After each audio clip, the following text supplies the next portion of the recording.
کا قول ہے کہ میں شہنشاہ کے دربار میں تلاوت قرآن کر رہا تھا۔ کوئی بھی فرد تلاوت قرآن پر متوجہ نہیں تھا، سب ایک دوسرے سے خوشگپیوں میں محو تھے۔ رات کو عالم خواب میں نے پیغمبر اکرم صلی اللہ علیہ وآلہ وسلم کو دیکھا جو سخت غصے کے عالم میں تھے۔ آپ نے فرمایا، کیا تم ایسے گروہ کے درمیان قرآن کی تلاوت کرتے ہو جو اس پر کان نہیں دھرتے؟ آج کے بعد تم قرآن نہیں پڑھ سکو گے مگر یہ کہ جب خدا چاہے۔ جب میری آنکھ کھلی تو مجھ سے قوت نطق چھین چکی تھی، کیونکہ دوران حدیث ماشاء اللہ کے الفاظ استعمال کیے گئے تھے۔ اس لیے ماہرین علم حدیث نے تسلی دی کہ ایک دن تیری قوت گویائی لوٹ آئے گی۔ میں تقریباً 4 ماہ تک اسی جگہ سویا رہا جہاں میں نے خواب دیکھا تھا۔ ایک روز دوبارہ پیغمبر اکرم صلی اللہ علیہ وآلہ وسلم کو عالم خواب میں دیکھا تو آپ نے فرمایا، کیا تم نے توبہ کی؟ میں نے جواب دیا، یقیناً یا رسول اللہ۔ آپ فرمانے لگے، جو شخص توبہ کرے گا اللہ تعالیٰ اس کی توبہ قبول فرمائے گا۔ پھر آپ نے فرمایا، اپنی زبان باہر نکالو۔ آپ نے اپنی ماہ شکن انگشت سے میری زبان پر لگائی اور فرمایا، جب تم ایسی گروہ کے درمیان تلاوت قرآن مجید کرو تو فوراً اپنی قرأت کو قطع کر دو حتیٰ کہ وہ کلام خدا کے سننے کی طرف مائل ہونے لگیں۔ جب میں عالم خواب سے بیدار ہوا تو میری قوت گویائی لوٹ آئی تھی۔ احمد بن طولون 270 ہجری میں مصر پر حکمران تھا۔ بعد میں اس کی حکومت شام اور ثغور تک وسیع ہو گئی۔ اس کی کل مدت حکمرانی 17 یا 26 سال بتائی جاتی ہے۔ کہا جاتا ہے کہ وہ نہایت ہی شجاع، متواضع اور حافظ قرآن تھا۔ جود و سخا اور کشت اور خون ریزی میں بھی اس کا چرچا زیادہ تھا۔ کہتے ہیں کہ اس کی قید میں قتل کیے جانے والے افراد کی تعداد 8000 ہے۔ موت کے بعد اس کی قبر پر تلاوت کے لیے ایک حافظ قرآن مقرر کیا گیا۔ کچھ عرصے بعد قاری فرار ہو گیا اور وہ دوبارہ واپسی پر آمادہ نہ ہوا۔ جب وجہ دریافت کی گئی تو اس نے بتایا کہ صاحب قبر نے ڈراتے اور تنبیہ کرتے ہوئے کہا کہ آئندہ میری مرقد کے سرانے قرآن مجید نہ پڑھنا، کیونکہ تیری ہر آیت کی تلاوت پر مجھے سر پر ایک تازیانہ لگایا جاتا ہے اور کہا جاتا ہے، کیا تو نے دنیا میں اس آیت کو نہ سنا تھا اور پھر بھی یہ کام سر انجام دیا؟ غرض قرآن مجید کی سماعت اور قرأت کا یہ انداز جو کہ اکثر ممبروں سے سننے کو ملتا ہے، نفسانی وجوہات پر مشتمل ہے۔ قرأت میں جس چیز کا فقدان ہے وہ تدبر اور تأثر ہے، کیونکہ قاری کی غرض یا تو اجرت ہوتی ہے یا اپنے نفس کا اظہار۔ دوسری طرح سامع کا مقصد خوشلحانی سے اپنے کانوں کو محظوظ کرنا ہوتا ہے۔ قرآن بطور تبرک یا فہم و ادراک کے لیے۔ صفحہ نمبر ہے 428۔ کچھ مسلمان قرآن کو تبرکاً حاصل کر کے اسے طاقچے کی زینت بنا دیتے ہیں یا پھر تحفظ کی غرض سے غلاف میں لپیٹ دیتے ہیں۔ اس میں شک نہیں کہ کلام اللہ کے لیے ایسے مقاصد مستحق اور مفید ہیں، لیکن قرآن کا مقصد نزول یہ جزوی مقاصد نہیں۔ اگر یہی فرض کر لیا جائے تو یہ توہین قرآن ہوگی۔ وضاحت کے لیے کچھ مثالوں پر ہم غور کرتے ہیں۔ فرض کریں کہ ایک شخص کو شہنشاہ کی طرف سے باریابی کا پروانہ ملتا ہے۔ وہ نہ تو اس کو کھولے اور نہ ہی پڑھے، مگر اگر کھولے بھی تو صرف نقوش پر سرسری نظر ڈالے، یا اگر پڑھ بھی لے لیکن مفہوم سے ناآشنا ہو، اور اگر مفہوم بھی سمجھے لیکن اس کے دل میں شہنشاہ کی حضوری کا شوق پیدا نہ ہو اور محض پروانے کو بوسہ دے کر جیب یا طاقچے میں رکھ دے، تو کیا اس نے سلطان کے پروانے کی توہین نہیں کی؟ کیا وہ سلطان کے قہر و غضب کو دعوت نہ دے گا؟ مسلمانوں کا بھی یہی حال ہے، صرف چند ہی قرآن سے ربط و ضبط رکھے ہوئے ہیں، ورنہ زیادہ ثواب کی لالچ سے تلاوت پر قناعت کرتے ہیں۔ اس میں شک نہیں کہ کلام خدا کے الفاظ نور ہیں، ان کی تلاوت، سماعت اور ان پر نظر بھی ثواب ہے، لیکن قرأت قرآن کا اصل مقصد اس کی آیات میں تدبر اور تکفر ہے، تاکہ قاری کا دل عالم اعلیٰ کی طرف مائل ہو اور دنیا سے مایوس ہو کر آخرت کی طرف مڑ جائے، اور اس کے ساتھ ہی احکام قرآن کے مطالعے کے لیے روح میں تحریک پیدا ہو اور اعمال صالح کی طرف رجحان بڑھے۔ خداوند عالم نے اپنے کلام میں متعدد مقامات پر تدبر اور تکفر کی دعوت دی، چنانچہ ارشاد باری تعالیٰ ہوتا ہے سورہ صاد کی آیت نمبر 29 میں، اے رسول، جو کتاب ہم نے تم پر نازل کی ہے وہ بڑی بابرکت ہے تاکہ لوگ اس کی آیتوں میں تدبر اور تکفر کریں اور صاحبان عقل اس سے نصیحت حاصل کریں۔ اسی طرح سے سورہ زمر کی آیت نمبر 23 میں ارشاد باری تعالیٰ ہے، خدا نے بہترین کلام یعنی کتاب نازل فرمائی جس کی آیات ایک دوسرے سے مشابہ ہیں اور ایک ہی بات کئی بار دہرائی گئی ہے۔ اس کے سننے سے ان لوگوں کے رونگٹے کھڑے ہو جاتے ہیں جو اپنے پروردگار سے ڈرتے ہیں، پھر ان کے جسم نرم ہو جاتے ہیں اور پھر ان کے دل یاد خدا کی طرف مائل ہو جاتے ہیں۔ غرض عذاب کی نوید پر مبنی آیات سے دل کانپ اٹھتا ہے اور رحمت و برکت کی مظہر آیات سے دل خوش ہو جاتا ہے۔ اگر کسی شخص پر تلاوت قرآن کا اثر نہ ہو تو سمجھ لو کہ اس کا دل اور زبان دوران تلاوت حب دنیا میں غرق تھے۔ سے متعلق فارسی کے چند اشعار ہیں جن کا ہم ترجمہ پیش کر رہے ہیں۔ عروس قرآن اس وقت اپنا نقاب الٹے گی جب تم دارالملک ایمان کو شور و غا سے الگ کر کے دیکھو گے۔ اگر قرآن سے تجھے نقش کے علاوہ اور کچھ نہ ملے تو یہ تعجب کی بات نہیں ہے، کیونکہ نابینا کی آنکھ کو سورج سے گرمی کے علاوہ اور کچھ نہیں ملتا۔ اے دوست، اگر زندگی چاہتے ہو تو مرنے سے پہلے مر جاؤ، اس طرح کی موت سے ادریس ہم سے پہلے جنت میں چلے گئے تھے۔ اگر دوزخ سے ڈرتے ہو تو کسی کا مال دیکھ کر دھوکے میں نہ آؤ، یہاں تو وہ مال دکھائی دیتا ہے اور آخرت میں اژدہا کی صورت اختیار کرے گا۔ تو نے جو بھی علم حاصل کیا ہے اس پر عمل کر، کیونکہ یہ بات اچھی نہیں کہ چینی احرام باندھ لیں اور اہل مکہ سوئے رہیں۔ پرہیزگاروں کی صفات میں جناب امیر علیہ السلام ارشاد فرماتے ہیں، صفحہ نمبر ہے 430، یہ لوگ قرآن کے پاروں کی تلاوت غور و فکر سے کرتے ہیں، جس سے اپنے غم و اندوہ کو تازہ کرتے ہیں اور اپنے مرض کا چارہ ڈھونڈتے ہیں۔ جب کسی ایسی آیت پر ان کی نگاہ پڑتی ہے جس میں جنت کی ترغیب دی گئی ہو تو اس کے طمع میں جھک پڑتے ہیں اور اس کے اشتیاق میں اس کے دل بےتابانہ کھنچتے ہیں اور خیال کرتے ہیں کہ وہ پرکیف منظر ان کی نظروں کے سامنے ہے۔ اور جب کسی ایسی آیت پر ان کی نظر پڑتی ہے جس میں دوزخ سے ڈرایا گیا ہو تو اس کی جانب دل کے کانوں کو جھکا دیتے ہیں اور یہ گمان کرتے ہیں کہ جہنم کے شعلوں کی آواز اور وہاں کی چیخ و پکار ان کے کانوں کے اندر پہنچ رہی ہے۔ قرآن مجید کی ایسی بہت سی آیات ہیں جن میں جزا اور سزا اور اوصاف بہشت مذکور ہیں اور ان نعمات کی تفصیل ہے جو بہشت میں ہوں گی۔ پھر قرآن اپنے تابعین کو دعوت دیتا ہے کہ ان نعمات کے حصول کو اپنی کوششوں کا محور قرار دیں۔ نیز قرآن نے حیات دنیا کی مذمت اور اس کے عیوب و نقائص کو آشکار کیا۔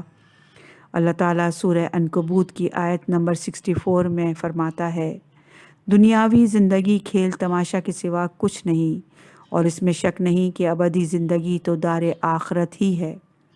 دنیاوی زندگانی ناپائیدار ہے، یہ بچوں کے کھیل کود کی مانند ہے، سب تھک ہار کے کچھ دیر بعد اپنے اصل گھروں کی طرف چل پڑتے ہیں۔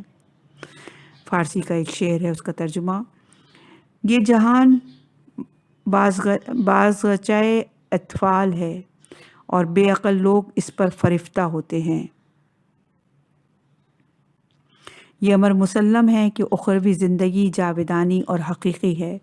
سوال یہ ہے کہ پورے کلام خدا کے بعد بھی مسلمانوں کے قلوب حب دنیا سے متنفر اور آخرت کی طرف مائل ہوئے ہیں کہ نہیں، یا پھر محض لبوں پر قرآن اور اسلام ہے۔ اگر ان کے قلوب اور اعمال میں حب دنیا رچ بس گئی ہے تو سمجھ لو کہ دہریوں کے دوش بدوش ہیں اور اپنی آخرت کو اکارت کر بیٹھے ہیں۔ آخرت پر مسلمانوں کے عقیدے کے متعلق بے شمار واقعات موجود ہیں۔ ان میں سے 3 مختصر واقعات آپ کی گوش گزار کریں گے۔ نمبر 1، انس انس بن نصر جنگ احد میں جنگ کے ارادے سے میدان میں نکلے، اس کے بعد اس کی کوئی خبر معلوم نہ ہوئی۔ تمام مسلمان اس کو تلاش کرنے میں محو ہو گئے، حتیٰ کہ سعد بن معاذ نے انہیں ڈھونڈ لیا۔ اس نے سعد کو مخاطب کرتے ہوئے کہا، رب کعبہ کی قسم، میں اپنی آنکھوں سے بہشت کا نظارہ کر رہا ہوں، اس کی بو میرے مشام تک پہنچ رہی ہے۔ سعد کا قول ہے کہ میں نے 70 سے زیادہ زخم اس کے جسم پر دیکھے۔ جب کچھ دیر بعد دوبارہ اس کی تلاش کو نکلا تو اسے نہ پایا۔ اس کی بہن نے کٹی ہوئی انگلیوں سے پہچانا کہ اس کا بھائی شہید ہو گیا ہے۔ نمبر 2، عمیر بن حمام انصاری نے جنگ بدر میں جناب رسول خدا صلی اللہ علیہ وآلہ وسلم سے سنا کہ آپ نے فرمایا، اے مسلمانوں، اٹھ کر کھڑے ہو جاؤ اور بہشت کی طرف دوڑ پڑو جس کی وسعت آسمان و زمین کے برابر ہے۔ عمیر نے تعجب سے دریافت کیا، آیا اس کی وسعت زمین اور آسمان کے برابر ہو گئی؟ آپ نے فرمایا، ہاں، آسمان و زمین کے برابر۔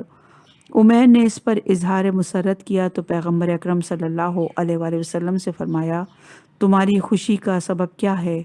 تو وہ کہنے لگا، شاید میں بھی اس میں داخل ہو جاؤں۔ پیغمبر اکرم صلی اللہ علیہ وآلہ وسلم نے فرمایا، تمہارا شمار اہل بہشت میں ہوگا۔ عمیر نے یہ سنا اور پھر خرمے کے چند دانے اٹھا کر کھانے میں مصروف ہو گئے۔ پھر کہنے لگے، خرمے کے اختتام تک اگر میں زندہ رہا تو میں نے کافی عمر پالی۔ عمیر نے خرمے کے دانے واپس رکھے اور معرکہ کارزار میں مصروف پہ پیکار ہو گئے اور شہید ہو گئے۔ نمبر 3، عمرو بن جموح کے 4 فرزند تھے۔ چاروں بیٹے جہاد کے لیے روانہ ہوئے تو وہ بھی اپنے بیٹوں کے ساتھ جنگ احد کی طرف چل پڑے۔ لوگوں نے ان سے کہا، آپ کے پاؤں میں لنگ ہے، لہٰذا آپ پر جہاد واجب نہیں۔ عمرو نے پیغمبر اکرم صلی اللہ علیہ وآلہ وسلم کے پاس آ کر شکایت کی کہ اس کے لڑکے اسے میدان جنگ میں شرکت سے روک رہے ہیں، جبکہ خدا کی قسم میری آرزو یہ ہے کہ اسی لنگڑے پاؤں کے ساتھ بہشت میں قدم رکھوں۔ پیغمبر اکرم صلی اللہ علیہ وآلہ وسلم نے فرمایا، تم پر جہاد ساقط ہے۔ پھر عمرو کے لڑکوں کی طرف مخاطب ہو کر کہنے لگے، اس بوڑھے شکستہ پا کو دشمن کے خلاف برسر پیکار ہونے سے نہ روکو، شاید کہ خدا اسے شہادت کا رتبہ عطا فرمائے۔ عمرو پیغمبر اکرم صلی اللہ علیہ وآلہ وسلم کے ساتھ لشکر اسلام کے ہمراہ مدینے سے روانہ ہوا اور جنگ احد میں شہید ہو گیا۔ یہ حدیث دنیا در خطر سقوط میں موجود ہے۔ خدا اور آخرت کی الفت میں جناب امیر المومنین علیہ السلام نے لیلۃ المبیت اور دیگر جنگوں میں فداکاری اور جانثاری کے جوہر دکھائے۔ وہ تاریخی کتب میں موجود ہے، یہاں تک کہ ہر جنگ سے واپسی پر آپ پیغمبر سے اس خدشے کی شکایت کرتے تھے کہ کہیں ایسا نہ ہو کہ راہ خدا میں درجہ شہادت سے رہ جائیں۔ اس پر پیغمبر اکرم صلی اللہ علیہ وآلہ وسلم نے آپ کو محراب مسجد میں شہادت کی نوید سنائی۔ اسی طرح حسین بن علی اور ان کے اصحاب باوفا کی شجاعت اور جانثاری کے جوہر اور دیگر جانثار شیعوں کے کارنامے تاریخی کتب میں محفوظ ہیں۔ صفحہ نمبر ہے 432۔ حب آخرت اور اس سے غفلت کے درمیان دشمنی۔ اخروی حب اور اخروی غفلت دونوں کی رفاقت محال ہے۔ دنیا کے چاہنے والے ہمہ وقت حصول دنیا میں غرق رہتے ہیں اور ان کی کوششوں کا محور صرف دنیا ہی ہوتی ہے۔ اسی طرح آخرت کو چاہنے والے اسی کو مد نظر رکھتے ہیں اور ان کی کوشش کا محور آخرت ہوتی ہے۔ لہٰذا ایمان کی تقویت اس پر منحصر ہے کہ دل میں حب آخرت زیادہ ہو اور اس سے غفلت کم ہو۔ یہی وجہ ہے کہ شرع مقدس اسلام میں موت کی زیادہ سے زیادہ یاد اپنے لیے، وصیت نامہ اور کفن کی تیاری، اور پھر اس کا ہر روز دیدار، تشییع جنازہ، مسلمانوں کی تکفین و تدفین میں شرکت، اہل قبور کی زیارت، ذکر اموات اور ان کے لیے اہتمام خیرات کو مستحب قرار دیا ہے تاکہ زندگانی بعد از موت کی یاد دلائی جا سکے۔ غرض ایمان و آخرت کے طالب پر لازم ہے کہ وہ اپنی شب کو کثیر حصہ یاد آخرت کے لیے مخصوص کر دے تاکہ اس کے دل سے حب دنیا کا خاتمہ ہو اور حب خدا اور حب آخرت پیدا ہو۔ صفحہ نمبر ہے 433۔ ایک سوال، یہاں پر یہ اعتراض پیش کیا جا سکتا ہے کہ آج کا انسان ایسا کرنے سے قاصر ہے کیونکہ اس کے وقت کا کثیر حصہ مصروفیت میں گزرتا ہے اور دن کے زوال کے بعد بھی اس کے بہت سے امور باقی رہ جاتے ہیں۔ بس یہی امر عقلوں سے محروم افراد کے اعتراض کی صحت کا باعث بن جاتا ہے، جس کے مطابق وہ کہتے ہیں کہ یہ صورتحال آج کے انسان کے حالات سے مطابقت نہیں رکھتی۔ ہمارا جواب یہ ہوگا کہ آج کے انسان کا متمنع نظر ہی طلب دنیا اور بے اعتدالی ہے۔ حصول دولت و ثروت، لذات اور دنیاوی آسائشات میں اس نے اپنا امن و سکون برباد کر دیا ہے اور شب و روز اسی چکر میں سرگرداں رہتا ہے، حالانکہ جہد مسلسل اعصاب پر ناگوار اثرات مرتب کرتی ہے جو بیماری اور کوتاہی عمر کا باعث بن رہی ہے۔ دوسری بات یہ ہے کہ ہمارا موضوع سخن تفکر تھا، صحیح اور کوشش نہیں۔ بس ہمارا کہنا یہ ہے کہ انسانی فکر کو مختصر دنیاوی حیات کے پیش نظر جاویدانی حیات کی تزئین اور آرائش تک محدود ہونا چاہیے۔ خدا بیکار، سست اور سہل پسند افراد کو دوست نہیں رکھتا۔ اس امر پر بے شمار روایت شاہد ہیں۔ حب دنیا اور اس کی افراد کا قائل فرد بھی اللہ کے نزدیک قابل عزت نہیں۔ امور دنیا میں اعتدال برتنے اور اطاعت پروردگار کو مد نظر رکھنے والا شخص ہی خدا کا محب ہو سکتا ہے، اور اسی کا یہی دنیاوی فعل اخروی تزئین اور آرائش میں مفید ثابت ہوگا۔ مثلاً سپاہی کا مقصد امن عامہ کا قیام اور مسلمانوں کا تحفظ ہے۔ اسی طرح اگر کوئی فرد دفتری ملازم ہے تو ناتوانوں کی دستگیری اس کا فرض منصبی ہے۔ معلم کا فرض منصبی تعلیم و تربیت ہے۔ اسی طرح صنعت و تجارت اور فلاح و بہبود غرض ہر شعبے کے لیے شرع نے سخت تاکید کی ہے اور معیشت اور اہل و عیال کی دیکھ بھال پر بھی اصرار کیا ہے۔ پس اگر مقصد امر الہی کی اطاعت ہو تو یہی فعل عبادت تصور ہوگا اور اخروی بہتری کا باعث بنے گا۔ تیسری بات یہ ہے کہ ہم نے یہ نہیں کہا کہ فکر آخرت کا فکر دنیا سے زیادہ ہونا واجب ہے، بلکہ محکم اور قوی ایمان کے طالب فرد کو ایسا کرنا چاہیے۔ یہاں اس امر کی وضاحت ضروری ہے کہ جس طرح دنیا داروں کی رفاقت موجب ضیاء ہے، اسی طرح صاحبان آخرت کی ہم نشینی ایمان کی تقویت اور کمال کے لیے ضروری ہے۔ صفحہ نمبر ہے 434۔ حب دنیا میں کمی کے لیے اہم نکات۔ دل کو حب دنیا سے خالی کرنے اور اس میں خدا، رسول اور آخرت کی محبت ودیت کرنے کے لیے چند نکات پیش کر رہے ہیں۔ نمبر 1، حب دنیا کی مذمت میں وارد آیات اور روایات کا دقیق بینی سے مطالعہ کیا جائے تاکہ حب دنیا کے گناہ کی شدت کو کم حقہ سمجھا جا سکے۔ یہ تمام قلبی اور جسمانی گناہوں کی جڑ ہے، کیونکہ گناہ کی جڑ کو اکھاڑنے سے انسان شیطانی وسوسے سے محفوظ رہے گا۔ اگر انسانی دل پاک ہوگا تو آخرت کے لیے اعمال صالح بجا لائے گا۔ حب دنیا میں غرق دل سے نہ تو نیک اعمال بجا لا جا سکتے ہیں اور نہ ہی ایمان کے استحکام کی ضمانت دی جا سکتی ہے۔ خالص اور پاک باز نیت کے حامل شخص کے نیک اعمال دیر پر نتائج رکھتے ہیں، جبکہ حب دنیا سے آلودہ دل کا مالک شخص صدق اور اخلاق سے محروم ہوتا ہے۔ حب دنیا اخروی زاد راہ کی فراہمی میں رکاوٹ۔ حب دنیا ایک بہت بڑا گناہ ہے، اور یہ گناہ انسان کو توشہ آخرت کے تدارک سے روکتا ہے، کیونکہ دنیا کھیتی ہے اور آخرت اس کا پھل ہے۔ دنیا محل تجارت ہے اور آخرت اس کا ثمرہ ہے۔ آخرت اس کا ثمرہ فصل کی بوائی اور تجارت اس سے مانع ہے، اور انسان کو تہی دستی کے عالم میں آخرت میں داخل ہونے پر مجبور کرنے والی شے کے گناہ کی شدت کو سمجھنا اور اس کے خطرات سے خود کو محفوظ رکھنا ہر انسان پر لازم ہے۔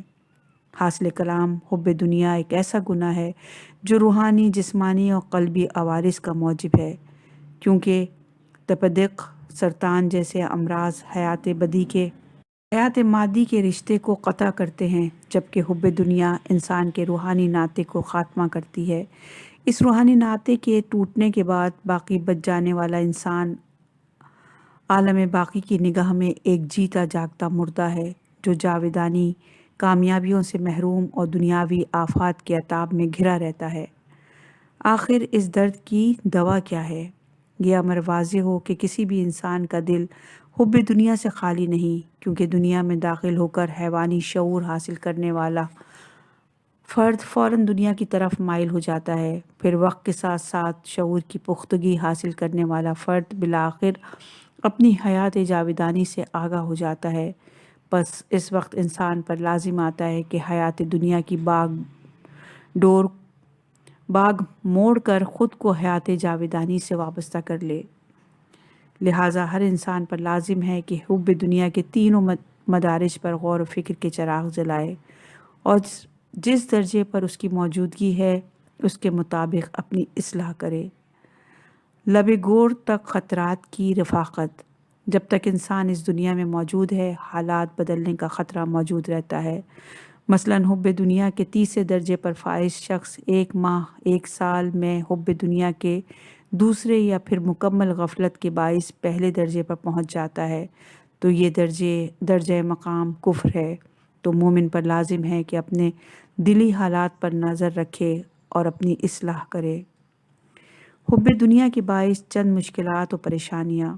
حب دنیا میں گرفتار شخص ابدی ہلاکت، اخروی عذاب اور محرومی، دنیاوی مصائب و آلام اور مشکلات میں مبتلا ہو جاتا ہے، حتیٰ کہ ایسا لمحہ بھی آتا ہے کہ وہ موت کا متمنی ہوتا ہے۔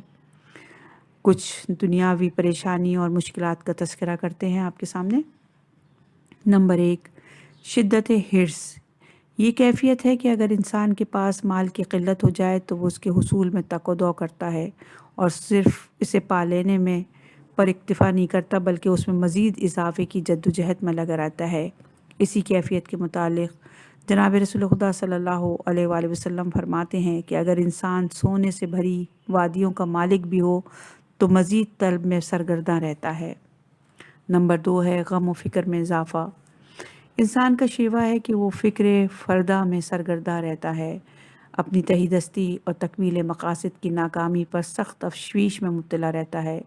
مال دنیا میں کسی شے کو کھو کر اتنا پریشان ہو جاتا ہے کہ دنیا کو دشوار محسوس کرنے لگتا ہے اور کوئی بھی دوسری شے اسے تسکین فراہم نہیں کر سکتی۔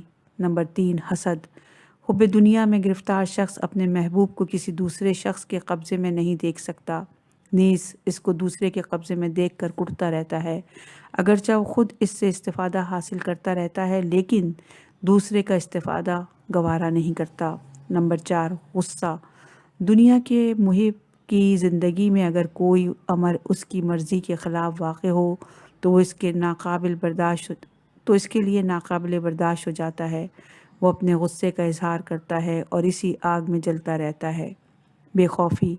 حب دنیا میں گرفتار شخص اپنی خواہشات اور آشاؤں کی تکمیل میں عافیت کی فکر نہیں کرتا اور آئندہ بے دھڑک ہو کر اقدام کرتا ہے اور نتیجے میں مصائب و آلام و کشمکش کا شکار رہتا ہے، حتیٰ کہ اپنی جان بھی بعض اوقات اس کی بھینٹ چڑھا دیتا ہے۔ موت کی تلخی۔ حب دنیا کے عاشق پر جب یہ بات آشکار ہو جاتی ہے کہ اب موت اس کے اور اس کے محبوب کے درمیان ایک دائمی فاصلہ قائم کرنے والی ہے تو اسے جتنی دنیا سے زیادہ شدید محبت ہوگی اس کے لیے موت اتنی ہی تلخ اور دشوار ہوگی۔ قرآن مجید ایسے لوگوں کے متعلق فرماتا ہے سورہ سبا کی آیت نمبر 54 میں، اب ان کے اور ان کی خواہشات کے درمیان پردہ حائل کر دیا گیا ہے۔ خلاصہ یہ ہے کہ موت دنیا کے عاشقوں کے لیے ابتدائے فراغ ہے، جبکہ آخرت کے محبوں کے لیے وصال اور کامرانی کا آغاز ہے۔ سورہ انبیاء کی آیت نمبر 102 میں ارشاد باری تعالیٰ ہے، اور یہ لوگ ہمیشہ اپنی دلی مرادوں میں رہیں گے۔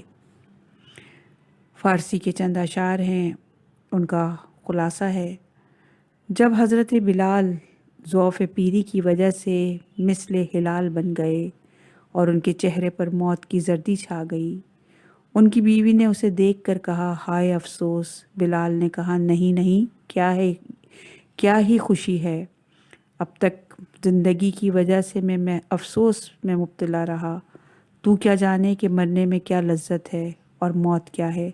بیوی نے کہا، اے خوش خصال الفراق۔ بلال نے کہا، نہیں نہیں، یہ وصال کی گھڑی ہے۔ بیوی نے کہا، آج شب تو پردیس جا رہا ہے، اپنے خاندان سے غائب ہو رہا ہے۔ بلال نے کہا نہیں نہیں، آج رات میری روح پردیس کو چھوڑ کر وطن جا رہی ہے۔ بیوی نے کہا اے میرے جان و دل، بڑی حسرت کا مقام ہے۔ بلال نے کہا نہیں نہیں اے میری جان، بڑی کامیابی کا وقت ہے۔ بیوی نے کہا ہم تیرا چہرہ کہاں تلاش کریں گے؟ بلال نے کہا خاصان خدا کے حلقے میں مجھے تلاش کر لینا۔ یہ امر واضح ہے کہ جس شخص نے زندگی کی شیرنیوں، فیوز و برکات سے جتنا زیادہ استفادہ کیا ہوگا اور جتنی زیادہ مال و دولت اکٹھا کی ہوگی، موت اتنی ہی دشوار اور حسرت ناک ہوگی۔ کہا جاتا ہے کہ سلطان محمود غزنوی جواہرات کا عاشق تھا۔ وہ 3 روز تک بستر مرگ پر سکرات مرگ میں مبتلا رہا۔ اس نے حکم دیا کہ ہندوستان کے خزانوں سے لوٹے ہوئے ہیرے جواہرات اس کے روبرو حاضر کیے جائیں۔ چنانچہ جواہرات سے بھرے ہوئے صندوق اس کے سامنے لائے گئے۔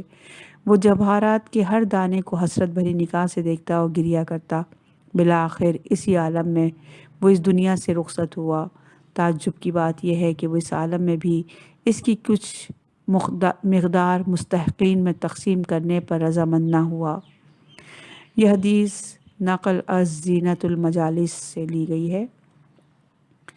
امام جعفر صادق علیہ السلام کا فرمان ہے جو شخص جس قدر بھی حب دنیا میں گرفتار ہوگا، اس کی موت اتنی ہی تلخ اور حسرت ناک ہوگی۔ یہ حدیث کافی جلد نمبر 3 صفحہ نمبر 473 پر موجود ہے۔ انجام بد، حب دنیا میں گرفتار شخص کو اگر یہ یقین ہو جائے کہ موت اب اسے اس کے محبوب سے جدا کر دے گی، چاہے یہ امر الہی کے باعث ہی کیوں نہ ہو اور دوسرا بھی کوئی راہ فرار نہ ہو، تو وہ خدا و فرشتہ اجل کا دشمن بن جاتا ہے۔ قہر و غضب کے ساتھ آخرت میں وارد ہونے والے شخص کا حال واضح ہے۔ قرآن مجید اور متواتر روایات کی روشنی میں ایسا فرد جہنم میں جھونکا جائے گا اور ہمیشہ اسی میں رہے گا۔ کبھی کبھار شیطان انسان کی محبوب ترین چیز کو موت کی ساعتوں میں اس کی آنکھوں کے سامنے مجسم کر کے اسے کفر پر مجبور کرتا ہے۔ ایسے بے شمار واقعات ہیں۔ یہ تمام واقعات ہم اگلی ریکارڈنگ میں آپ کے سامنے پیش کریں گے۔ ابھی حب دنیا جاری ہے۔